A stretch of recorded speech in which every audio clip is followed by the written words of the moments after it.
그리스도를 두려워하며 존경하는 마음으로 서로 순종하십시오. 아내들은 주님께 순종하듯이 남편의 권위에 순종하십시오. 남편이 아내의 머리가 됨은 그리스도가 교회의 머리인 것과 같습니다. 교회는 그리스도의 몸이며 그리스도는 교회의 구주가 되셨습니다. 교회가 그리스도의 권위 아래 있듯이 아내가 남편에게 순종하는 것은 당연한 것입니다. 모든 일에 순종하십시오. 남편들은 그리스도가 교회를 사랑하듯이 아내를 사랑하십시오. 그리스도는 생명을 내어주시기까지 교회를 사랑하셨습니다. 그리스도께서는 교회를 물로 씻고 말씀으로 깨끗하게 하셨습니다. 마치 아름답고 깨끗한 신부처럼 교회를 깨끗하고 거룩하게 하시기 위해 그리스도께서 죽으셨던 것입니다. 그러므로 남편들은 이와 같이 아내를 사랑하십시오. 자기 몸을 아끼고 사랑하듯이 아내를 사랑하기 바랍니다. 자기 아내를 사랑하는 자는 곧 자신을 사랑하는 자입니다. 자기 몸을 미워하는 사람은 없습니다. 오히려 아끼고 돌볼 것입니다. 이것이 바로 그리스도가 교회를 위해 하신 일입니다. 우리는 그리스도의 몸인 교회의 지체들입니다. 성경에서도 그러므로 사람이 부모를 떠나 자기 아내와 연합하여 한 몸을 이룰 것이다 라고 말씀하고 있습니다. 그 비밀이 놀랍고 크니 이것이 바로 그리스도와 교회와의 관계를 두고 말하는 것입니다. 다시 한번 당부하는데 남편들은 아내를 제 몸같이 사랑하고 아내는 남편에게 순종하십시오. 자, 우리 가슴에 손을 얹고 믿음을 고백하고 오늘 하나님께서 저에게 주시는 말씀 받겠습니다. 한번 따라 고백해 주시겠어요? 하나님은 나를 사랑하십니다. 나는 그 사랑 안에 있습니다. 하나님은 오늘 나에게 말씀하실 것입니다. 그 말씀에 능력이 있습니다. 그 말씀에 생명이 있습니다. 나의 마음을 하나님께 열겠습니다. 나의 생각을 예수님께 집중하겠습니다. 들은 만큼 변합니다. 들은 만큼 행복해집니다. 2019년 크리스티애니티 투데이가 선정한 올해의 최고의 책 중에 폭풍 속의 가정이라고 하는 책이 있습니다. 이번에 두란노에서 신간으로 번역이 돼서 출간이 되었는데 사보시기 바라고요. 이 책은 러셀 모어라고 하는 기독교 윤리학자가 쓴 책인데 그 서두에 이런 말이 등장을 합니다. 가족은 우리에게 생명을 주는 축복의 원천이기도 하고 때로는 엄청난 공포의 원천이기도 하다. 가족은 기쁨의 원천이기도 하지만 때로는 우리에게 고통을 가져다주는 존재이기도 하다라는 말이죠. 제 삶을 돌아보아도 그렇고 또 주변을 돌아보아도 그 말은 틀렸습니다 라고 얘기할 자신이 별로 없습니다. 가정이 사랑과 기쁨이 가득해야 되는 곳임에도 불구하고 의도하지 않지만 때로는 우리에게 큰 아픔과 슬픔과 고통을 주는 것이 될 수 있다라고 하는 것을 우리는 우리의 경험을 통해서 혹은 주변에 있는 사람들의 경험을 통해서 배우게 됩니다. 5월 가정의 달을 맞아서 우리가 보고 있는 에베소서의 본문이 딱 부부의 생활에 대한 본문으로 시작한다는 것도 하나님의 은총이라고 생각합니다. 말씀을 통해서 우리의 가정을 돌아보고 가정을 바울로 세워나갈 수 있는 은혜의 한 달이 되기를 바랍니다. 대부분의 사람들이 사랑해서 결혼을 하죠. 사랑에 빠져서 결혼을 합니다. 근데 막상 결혼 생활을 시작하면 깜짝 놀랍니다. 연애하면서 우리 꽤 잘 맞네 라고 생각하면서 결혼을 했는데 결혼을 해보니 안 맞는 게 훨씬 더 많습니다. 당황스러운 일들을 만나게 되는 거죠. 그리고 서로 생각합니다. 우리가 성격이 차이가 나는구나. 성격 차이가 있다라고 생각을 하죠. 성격 차이가 있는데 어디서 좀 물러줬으면 좋겠는데 무르지 못하니까 어떻게 합니까? 서로 바꾸려고 노력을 합니다. 근데 바꿀 수 없을 만큼 간극이 큽니다. 오죽하면 화성에서 온 남자, 금성에서 온 여자라고 하는 말이 생겼고 그 책이 세계적으로 베스트셀러가 되었을까요? 그 책을 보면 남자는 이런 것을 바란다고 합니다. 남자는 신뢰를 바라고 인정을 바라고 감사를 바라고 칭찬을 바라고 찬성을 바라고 격려를 바랍니다. 그런데 여자는 관심을 바라고 이해를 바라고 헌신을 바라고 공감을 바라고 끊임없이 사랑을 재확인하기를 원한다라고 합니다. 벌써 맞지 않기 시작하죠.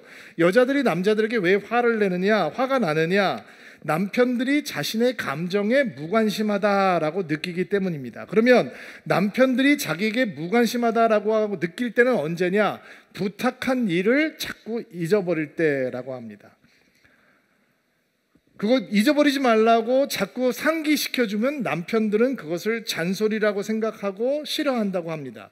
그런데 잔소리를 안 하면 잊어버리게 되는 거죠. 자신의 말에 대꾸가 없는 남편 때문에 화가 난다라고 얘기합니다. 걱정을 하거나 화를 내면 자기에게 그럴 필요 없다라고 얘기하는 무관심한 남편이 답답하고 화가 난다라고 얘기를 합니다. 그런 남편들은 언제 아내에게 화가 나느냐? 아내가 왜 그랬냐, 왜 안 했냐라고 별것도 아닌 것을 가지고 귀찮게 꼬투리를 잡을 때 화가 난다라고 얘기합니다. 근데 별게 아닌 게 아닙니다. 아내들에게는 그게 별거가 되는 겁니다. 근데 남편은 그게 별게 아니다라고 생각하는 데부터가 문제가 생기기 시작하는 거죠. 아내가 어떤 일을 부탁하고 그 일을 어떻게 처리해야 되는지 자세하게 설명해 줄 때 남편은 화가 난다라고 얘기합니다. 왜냐하면 그것을 참견이라고 생각하기 때문입니다. 구체적으로 말하지 않으면서 자기의 마음을 다 알아주기 바랄 때 남자는 화가 난다라고 얘기하죠. 남자들의 최고의 약점은 대화 도중에 말을 끊고 해결책을 제시하는 데 있습니다. 여자의 최고의 약점은 부탁하지도 않은 조언을 하는 것입니다. 남자들은 상대방의 이야기를 끝까지 경청하는 것의 중요함을 이해하지 못합니다. 여자는 상대방을 변화시키려고 애씁니다. 그것이 쓸모없는 노력이라고 하는 사실을 인식하지 못합니다. 남자들은 굵은 애정 표현을 중요하게 생각합니다. 그것으로 충분하다고 생각하죠. 주기가 있습니다. 5년에 한 번, 어떤 사람은 10년에 한 번. 그러나 굵직하게. 여자들은 자잘한 애정 표현에 감사하게 생각하고 감동합니다. 살짝 몸살기가 있는데 그것을 알아차린 남편이 음식물 쓰레기를 추운 겨울날 들고 나갈 때 여자들은 감동합니다. 문제는 그게 남자들에게 굵직하지 않다라는 데 있습니다. 남자들은 그 일을 굵직하다라고 생각하지 않습니다. 그러니까 그것을 애정 표현으로 생각하지가 않는 거죠. 남자는 기분 전환을 위해서 동굴로 들어갑니다. 동굴이 어떤 곳이냐? 감정과 언어의 교감이 필요 없는 곳입니다. 동굴에 들어가면 다른 남자들도 있습니다. 그런데 거기서 남자들과 대화하고 교감이 일어나느냐? 말은 하지만 대화와 감정의 교감은 일어나지 않습니다. 여자들은 그것을 이해하지 못합니다. 여자는 기분 전환을 위해서 대화를 원합니다. 다른 여자들과의 대화도 매우 중요하지만 남편과의 대화는 더 중요합니다. 그 대화가 없을 때 여자들은 외롭다라고 느끼는 것입니다. 남자는 상대방이 요구하거나 가르쳐주지 않으면 자기가 아주 잘하고 있다고 생각합니다. 그래서 대부분의 남자들은 자기가 좋은 남편이라고 생각하고 좋은 아빠라고 생각합니다. 여자는 애정 표현을 가르쳐주는 것은 로맨틱하지 않다라고 생각합니다. 남자들은 자기를 인정하고 신뢰하고 자기 모습 그대로를 받아줄 때 행복해하고, 여자들은 자신을 존중하고 이해하고 자기를 소중하게 여겨줄 때 행복감을 느낀다라고 얘기합니다. 물론 남자와 여자의 이런 특성을 이렇게 일반적으로 정리한다는 게 무리가 있지만, 제가 제 자신을 생각해보고 저희 아내를 생각해보고 제가 만나는 성도들을 이렇게 돌아보면 대충 맞다라는 생각이 들어요. 너무 다르죠. 원하는 게 너무 다르고 문화가 너무 다릅니다. 언어도 다르고 원하는 바도 다르고 사랑을 받고 있다라고 느끼는 순간도 서로 너무 다릅니다. 그래서 사랑하면서 결혼을 했지만 갈등하는 것입니다. 항상 우리의 가정의 삶을 돌아보기 전에, 우리 자신의 문제를 성찰하기 전에 남의 문제를 보고 남의 문제를 통해서 투영한다라고 하는 것은 조금 더 객관적일 수 있거든요. 내가 내 문제를 파헤치기 시작하면 이게 방어적인 태도가 생기는데, 남의 문제를 보고 남의 문제 가운데 우리의 모습을 비춰볼 수 있으면 조금 더 객관적일 수 있다는 거예요. 그러니까 우리의 부부 생활을 돌아보기 전에 다른 사람의 부부 싸움을 좀 보면서, 아, 저렇게 부부 싸움 하는 게 과연 여러분의 눈에 어떻게 보이는지를 한번 보시고 우리의 부부 생활을 한번 돌아보는 시간을 갖기를 원해요. 자, 제가 다른 부부가 부부 싸움을 좀 보여드리겠습니다. 상시원, 니 얼른 안 나오나? 저기 임자, 곡성서 엄니가 보내준 김치 다 떨어졌단가? 보내달라 했으니까네 오늘만 그냥 무라.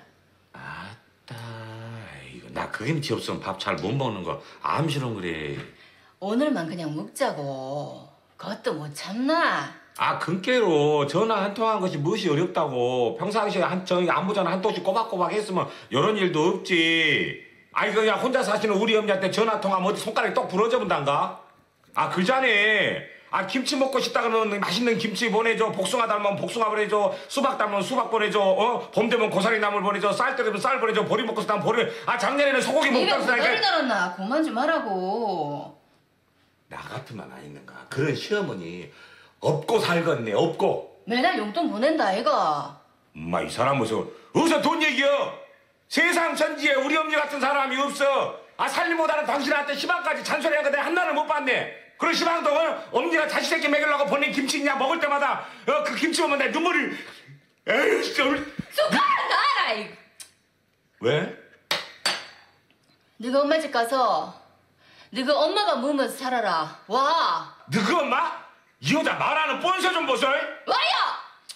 내가 뭐 잘못했어. 그럼 너가 엄마지. 우리 엄마요. 엄마? 너 엄마 안 갖다 놓네? 어디서 하는 모르단 말이야. 남편 하긴 하는 그냥 개코나 하라 그냥. 엄마!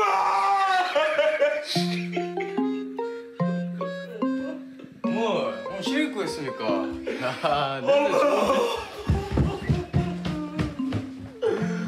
우리라도 줘. 엄마!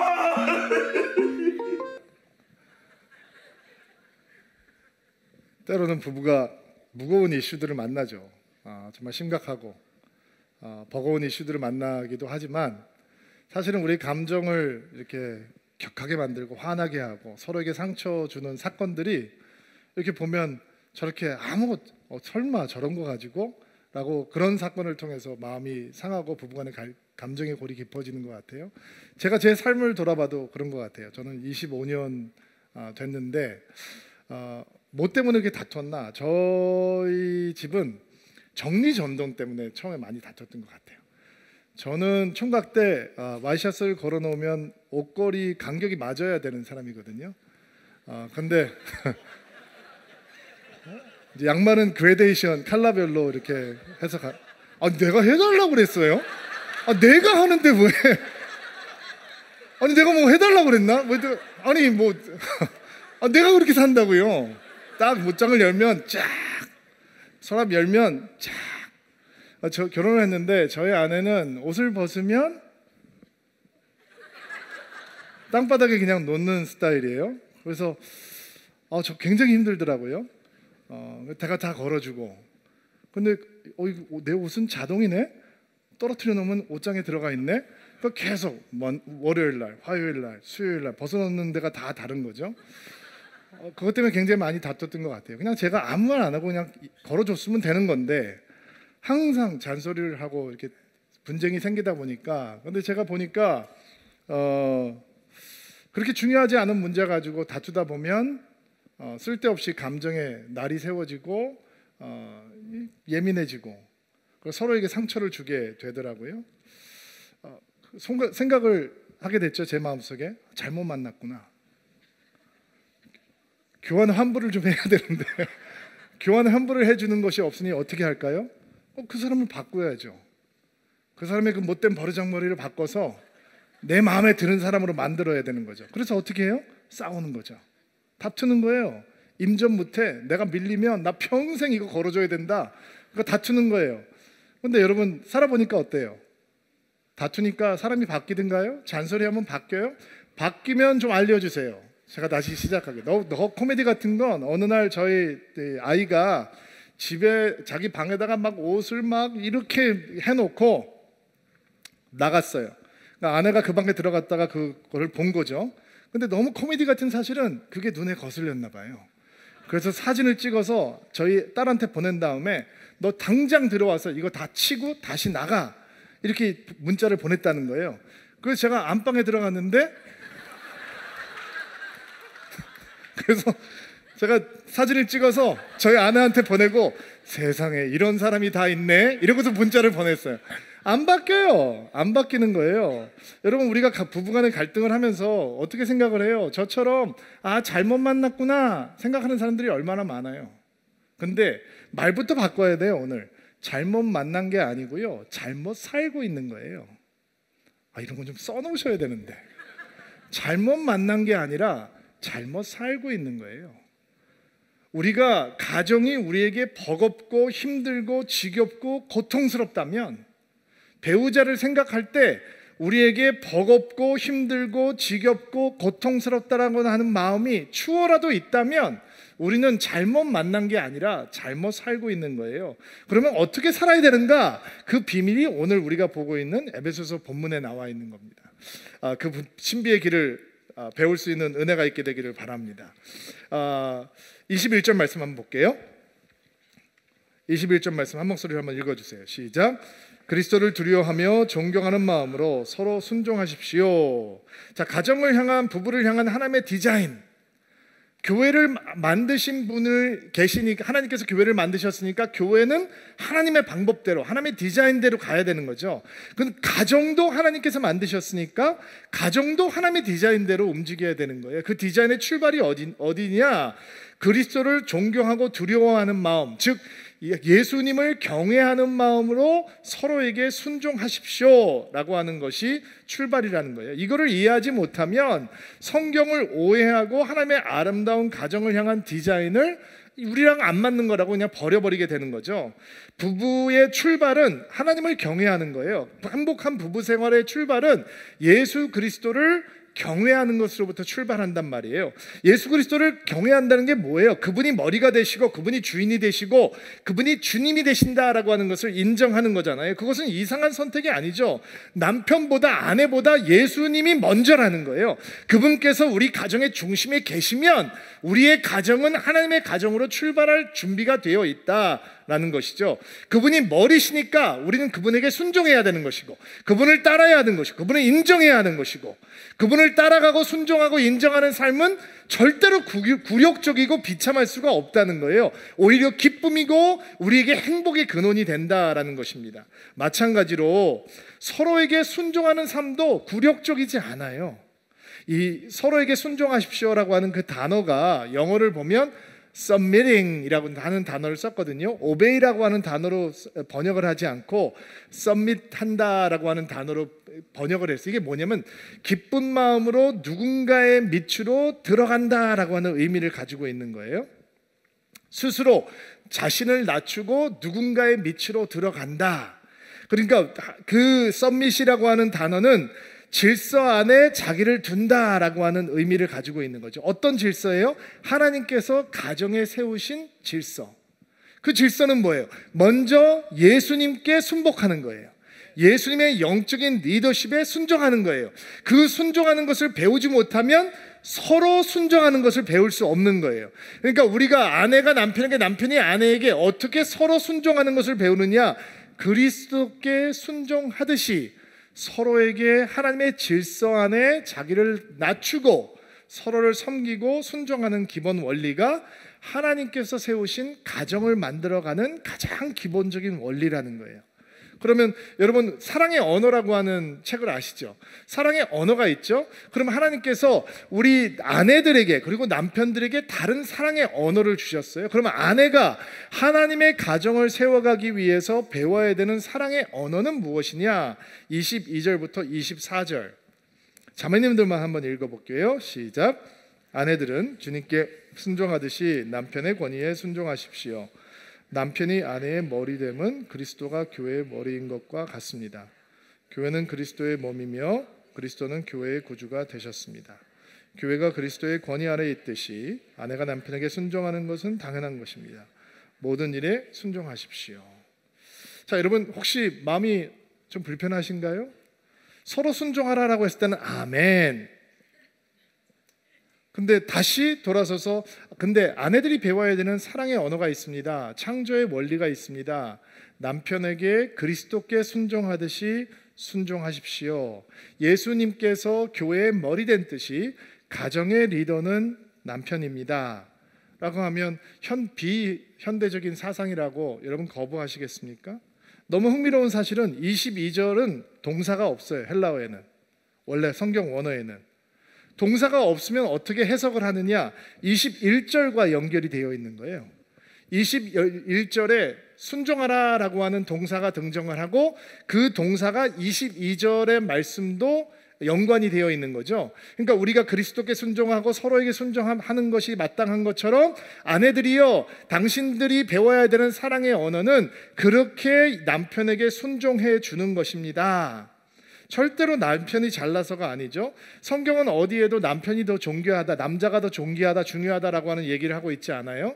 한국에도 남전 여비 사상이 있지만 고대 헬라 로마 시대에도 남전 여비 사상이 있어요. 아들은 많이 낳기를 원했지만 딸은 낳으면 첫째 딸은 키우지만 둘째 딸, 셋째 딸 낳으면 버리는 사람들이 너무 많았다는 거예요. 노예로, 창녀로 버려지는 아이들이 너무너무나 많았다는 거예요.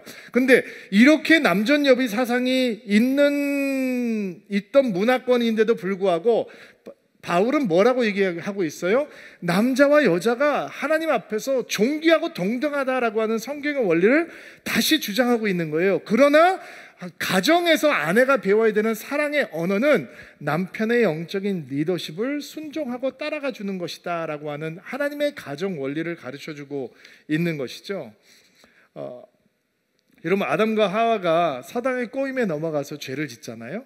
선악을 알게 하는 나무의 열매를 따먹고 하나님을 불순종하죠. 그리고 그 열매를 따먹자마자 하나님의 관계가 끊어집니다. 에덴 동산을 찾아오신 하나님을 향해서 아담이 이렇게 얘기하지 않습니까? 당신이 제게 주신 저 여자가 그 열매를 주어서 먹었습니다. 무슨 얘기입니까? 하나님, 그 여자 잘못입니다. 난 잘못한 거 없습니다. 그리고 더 나아가서 하나님, 내가 언제 여자 만들어 달라고 그랬습니까? 나 재워놓고 여자 만들어서 나에게 선물로 줘놓고 왜 당신이 준 그 여자, 그러니까 당신 잘못입니다 라고 하는 회피가 아담의 죄악의 결과였습니다. 죄가 가장 들어온 다음에 뭐가 가장 먼저 깨져요? 하나님과의 신뢰의 관계가 깨지는 겁니다. 또 뭐가 깨져요? 가정이 깨지는 겁니다. 저 여자가 내 뼈 중에 뼈요 살 중에 살이라고 얘기했던 아담이 죄를 짓자마자 저 여자 잘못입니다, 네 탓이야, 다 네 잘못이야 라고 얘기하는 가정 파괴 현상이 일어나게 되는 것입니다.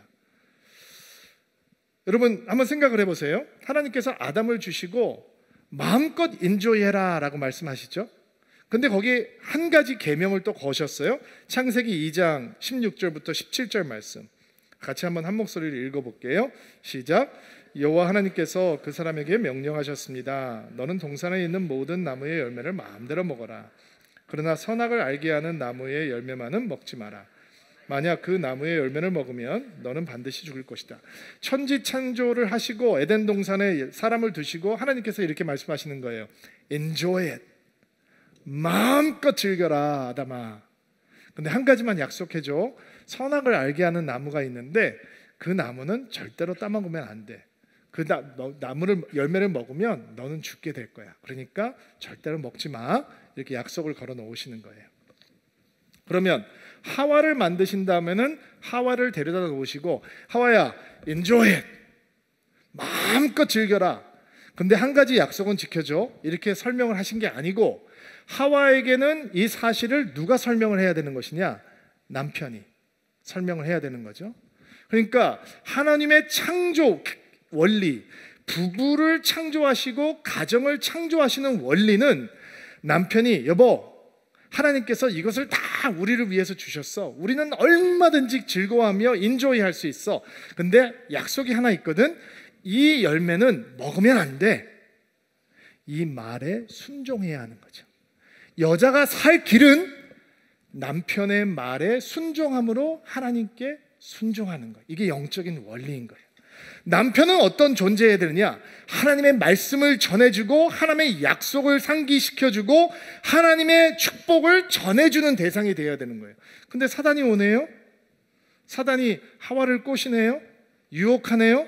죽지 않아. 이거 먹으면 너 하나님처럼 될 거야. 그러면 아담이 옆에 있다가 조용히 해. 여보, 뱀의 말을 들으면 안 돼. 사단의 말을 들으면 안 돼. 내 말을 들어야 돼. 하나님께서 나에게 말씀하셨거든. 내 말에 순종해야 돼. 그거를 먹으면 죽는 거야 라고 영적인 리더십을 발휘해야 되는데 영적인 리더십을 발휘하지 못하니까 아내가 남편을 순종하지 않아요. 그리고 뱀의 말을 따라서 순종해요. 그리고 하나님과의 관계도 깨어지고 가정도 깨어지는 거죠. 죄가 들어오니까 가정이 깨어지는 거예요. 근데 예수님께서 이 땅에 오셨잖아요. 우리를 구속하시고 죄값을 치르시고 예수님께서 죽으시고 부활하시고 성령을 보내주셔서 교회를 세우셨어요. 성령께서 오셔서 무너졌던 모든 것들을 회복하시는 거예요. 우리와 하나님과의 관계도 회복하시고 우리의 가정도 회복하시고, 그러면 하나님의 창조 오리지널 디자인을 회복해야 되는 거잖아요. 하나님의 창조 오리지널 디자인은 뭐냐? 아내가 남편의 말을 순종함으로 하나님의 말씀을 순종해야 하는 거예요. 사도 바울이 뭐라고 얘기하고 있어요? 그리스도를 경외함으로 서로 순종하십시오. 그리고 아내들이 회복해야 되는 하나님의 창조 원리를 알려드리겠습니다. 원래 첫 가정이 하나님의 말씀을 남편의 말에 순종함으로 따라갈 수 있었던 것처럼 아내들이요, 가정에서 당신의 질서, 하나님께서 주신 영적인 질서 아래서 당신의 영적 리더인, 영적 제사장인 남편의 말을 순종함으로 하나님의 가정을 세워가십시오 라고 이렇게 말씀을 주는 거죠. 아멘으로 받으세요. 일단 남자만 아멘하면 안 되는데 여자들이 아멘해야 되는데, 그러면 남편들이 배워야 되는 사랑의 언어는 이 가정의 원리는 무엇인가요? 자, 25절부터 31절까지의 말씀, 형제님들만 한번 읽어볼게요. 시작. 남편들은 그리스도가 교회를 사랑하듯이 아내를 사랑하십시오. 그리스도는 생명을 내어주시기까지 교회를 사랑하셨습니다. 그리스도께서는 교회를 물로 씻고 말씀으로 깨끗하게 하셨습니다. 마치 아름답고 깨끗한 신부처럼 교회를 깨끗하고 거룩하게 하시기 위해 그리스도께서 죽으셨던 것입니다. 그러므로 남편들은 이와 같이 아내를 사랑하십시오. 자기 몸을 아끼고 사랑하듯이 아내를 사랑하기를 바랍니다. 자기 아내를 사랑하는 자는 곧 자신을 사랑하는 자입니다. 자기 몸을 미워하는 사람은 없습니다. 오히려 아끼고 돌볼 것입니다. 이것이 바로 그리스도가 교회를 위해 하신 일입니다. 우리는 그리스도의 몸인 교회의 지체들입니다. 성경에서도 그러므로 사람이 부모를 떠나 자기 아내와 연합하여 한 몸을 이룰 것이다 라고 말씀하고 있습니다. 자, 남편들이 하나님의 가정을 세우기 위해서 배워야 되는 사랑의 언어는 간단해요. 사랑하는 겁니다. 아내를 사랑하는 겁니다. 목사님, 제가 제 아내를 사랑합니다. 제가 남편으로서 부족함이 많지만 만약에 누가 당신은 당신의 아내를 사랑합니까? 라고 물어본다면 저는 자신 있게 얘기할 수 있습니다. 그럼요, 저는 저의 아내를 사랑합니다. 근데 그냥 우리의 사랑으로 사랑하는 게 아니라 예수께서 그분의 몸된 교회를 사랑하는 것처럼 사랑하라. 이게 우리가 할 수 있는 사랑인가요? 과연 우리가 할 수 있을까요? 어떤 청년이 사랑하는 여인에게 청혼을 하면서 이렇게 사랑 고백을 합니다. 당신을 세상에서 가장 행복한 여자로 만들어주겠습니다. 매일 나라는 사람과 결혼한 것을 하나님 앞에 감사할 수 있도록 당신의 매일매일을 행복하게 해주겠습니다. 매달 깜짝 이벤트를 통해서 우리의 사랑이 식지 않도록 나는 노력하겠습니다. 당신의 이야기를 들을 때 당신의 눈을 쳐다보면서 고개를 끄덕이며 끝까지 경청하겠습니다. 열심히 일을 해서 돈을 많이 벌어서 당신이 원하는 것이라면 뭐든지 할 수 있도록 사줄 수 있는, 해줄 수 있는 남편이 되겠습니다. 당신 손에 물 한 방울 묻히지 않도록 내가 당신을 잘 섬기겠습니다. 이렇게 고백을 합니다.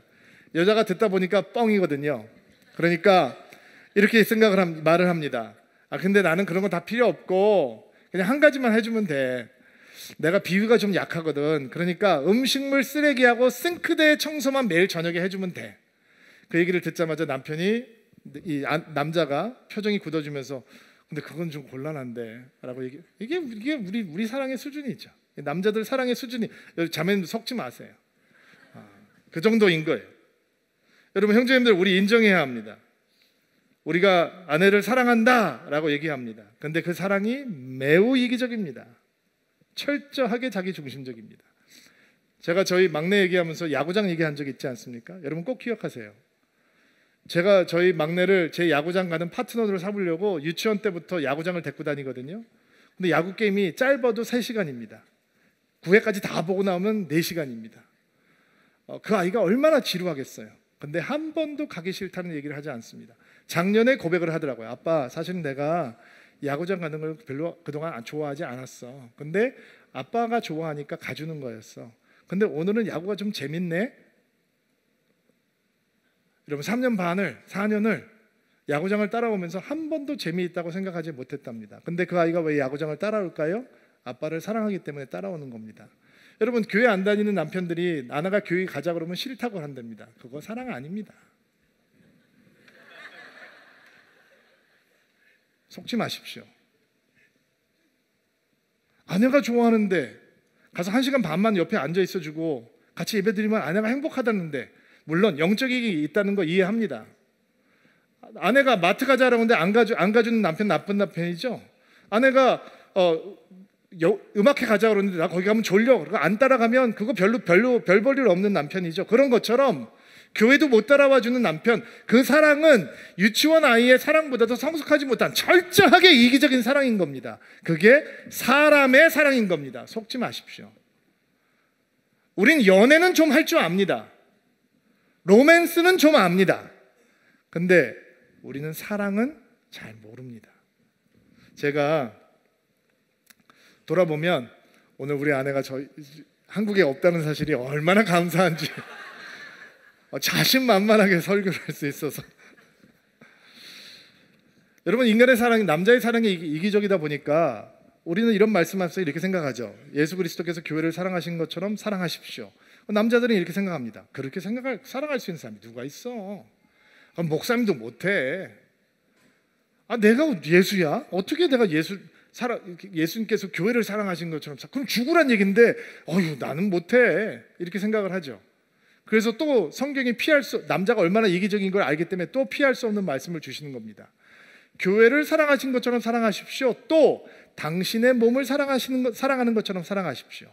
자기의 몸을 소중하게 여기지 않는 사람은 없습니다. 그러므로 당신의 몸을 귀하게 여기듯이 아내를 아끼고 귀하게 여기고 사랑하십시오. 여러분 이런 말씀 앞에서 작아지지 않는 남자들이 어디에 있습니까? 여러분 이런 사랑을 어떻게 배울 수 있습니까? 먼저 우리의 무력함을 인정해야 합니다.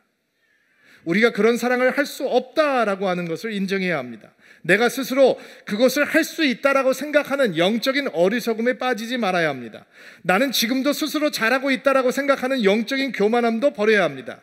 나만큼만 하면 돼라고 생각하는 완악한 마음도 거절해야 하고, 누가 그렇게 할 수 있겠어라고 하는 강팍함도 물리쳐야 합니다. 내가 그렇게 사랑할 수 없다라고 하는 사실을 먼저 인정해야 우리는 하나님의 가정 원리를 회복할 수 있는 것입니다. 우리 안에 은혜가 있습니다. 한 명만 안 하면 아멘하면 다시 우리 안에 은혜가 있습니다. 형제님들, 우리 안에 은혜가 있습니다. 주의 사랑이 우리에게 부어졌습니다. 그리고 성령이 우리를 충만하게 채우십니다. 그리고 주의 사랑이 우리 안에 차오르기 시작합니다. 만약에 그리스도의 사랑이 우리 안에 차오르지 않는다면 우리는 여전히 사랑하는 배우자와 주도권을 갖기 위해서 자존심 싸움을 해야 할 것이고, 적당한 밀당을 하면서 그것이 절묘한 관계의 기술이라고 생각할 것이고, 서로에 대한 실망과 좌절을 그저 당연한 것으로 받아들이게 될 것이고, 신혼 때를 그리워하면서 결혼은 무덤이다 라고 생각하게 될 것입니다. 왜? 신앙으로 돌아갈 수가 없으니까. 그러나 그리스도의 사랑을 알고 맛보고 배우면 우리는 하나님의 사랑을 세우시는, 하나님의 가정을 세우시는 사랑을 배울 수가 있는 것입니다. 제가 지난주에 설교를 안 했잖아요. 2주 동안 이 말씀을 묵상하면서 이렇게 살면서 하나님께서 한 가지 사실을 기억나게 해주셨어요.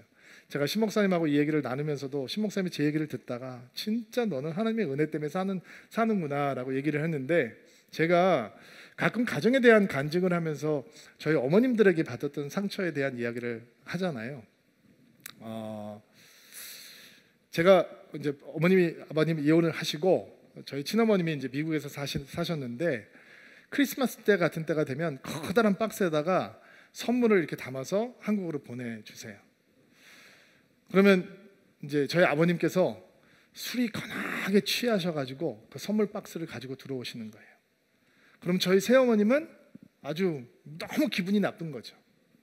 전 아내의 선물 박스를 술 취한 남편이 가지고 들어왔고 철없는 애들이 그거를 보고 좋아하니까 이게 막 이상한 되는 거예요. 그 선물이 오는 날은 저희 집이 지옥 같은 날이었어요. 아버지는 그거를 느끼고 싶지 않으니까 술 취해서 그냥 주무시는 것이고, 선물 박스를 열면 엄마의 편지가 들어있어요. 사랑하는 누구누구야. 제가 어렸을 때 이렇게 생각했어요. 웃기고 있네. 나를 버릴 때는 언제고 뭐 사랑하는 누구누구야. 야, 진짜 웃긴다. 이렇게 생각했어요. 어렸을 때. 사춘기가 되기 전에. 근데 제가 고등학교 때 미국으로 들어가서 이제 새어머님이 저희들한테 편지를 보내시는 거예요. 그럼 편지에 뭐라고 써 있냐면 사랑하는 누구누구야 이렇게 써서 편지가 시작이 돼요. 전 또 생각했어요. 웃기고 있네. 지옥 같은 집을 살게 해놓고 자기 때문에 자살을 생각하게 한 사람이 사랑하는 누구누구야 써서 편지를 보낸다. 나는 사랑을 할 줄도 몰랐지만 사랑을 받을 줄도 모르는 사람이었어요. 나는 목사니까 이런 성찰이 가능한 거예요. 여러분 가운데서도 사랑하는 것도 서툴지만 사랑을 받는 것도 서툰 사람들이 너무 많아요. 그러니까 사랑을 한다고 하면서 다른 사람들에게 상처만 두는 거죠. 근데 이렇게 상처투성이인 내가 남편이 됐네요. 불 보듯이 뻔하지 않습니까? 아빠가 됐네요. 우리 가정 어떻게 될지 불 보듯이 뻔하지 않습니까? 근데 제가 예수를 알게 됐네요. 주의 사랑이 나를 채우기 시작하네요.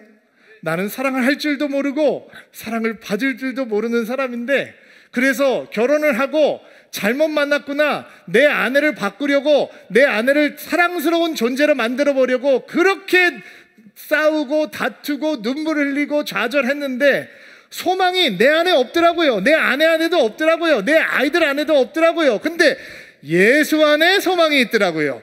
예수 안에 사랑이 있더라고요. 그분의 사랑을 내가 받고 나니까 아내가 사랑스럽지 않을 때라도, 아내가 여기 없으니까 그럴 때가 더 많더라고요. 때로는 아내가 사랑스러웠지 않을 때라도 내가 주의 사랑을 흘려보낼 수 있는 사람이 되더라고요.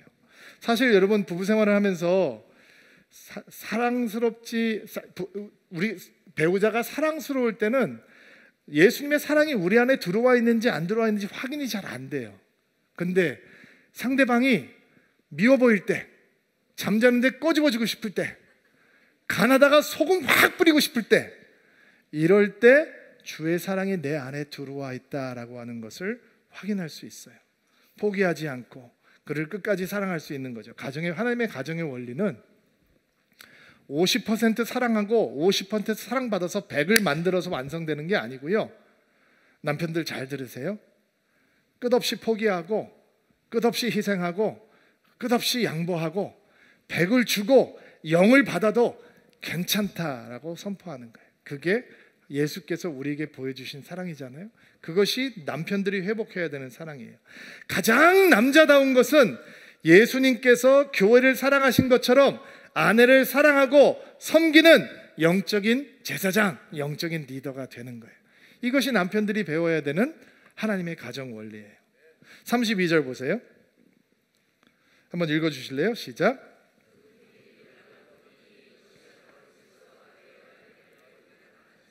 이 비밀이 놀랍고 크니, 사도 바울이 알려줬던 그리스도를 경외함으로 서로 기쁘게 순종하십시오. 아내들이여, 남편의 영적 리더십에 순종하는 사랑의 언어를 배우십시오. 그러면 하나님의 가정이 세워질 것입니다. 남편들이여, 이기적으로 생각하지 마십시오. 예수 그리스도께서 자기의 목숨을 버려서 교회를 사랑하신 것처럼, 그리고 당신이 당신의 몸을 아끼고 소중하게 생각하는 것처럼 그렇게 아내를 사랑하십시오. 그러면 하나님의 가정이 세워질 수 있습니다.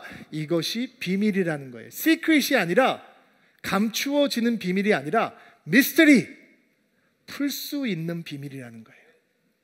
이 비밀을 알면 우리의 가정이 하나님의 가정으로 세워지는 것입니다. 가정이 기쁨의 원천이요, 행복의 원천이요, 주님을 찬양하고 예배하는 원천이 되는, 바로 하나님께서 의도하시는 가정이 되는 것입니다.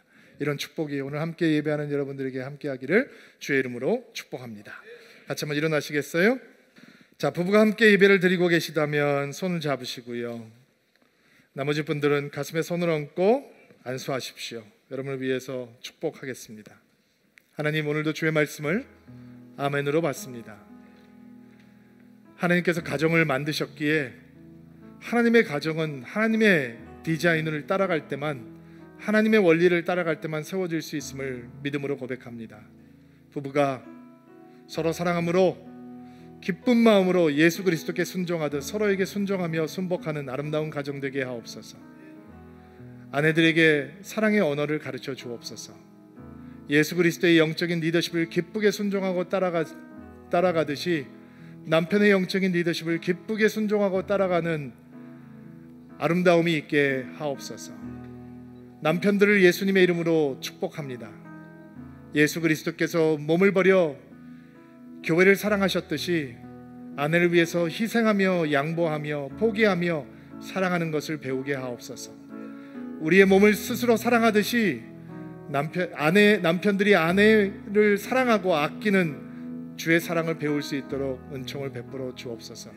우리의 가정이 하늘의 가정이 되기를 소망합니다. 이번 한 주간도 주의 은총을 마음껏 누리며 살아갈 수 있는 드림인들이 되게 하옵소서. 예수님의 이름으로 기도하옵나이다.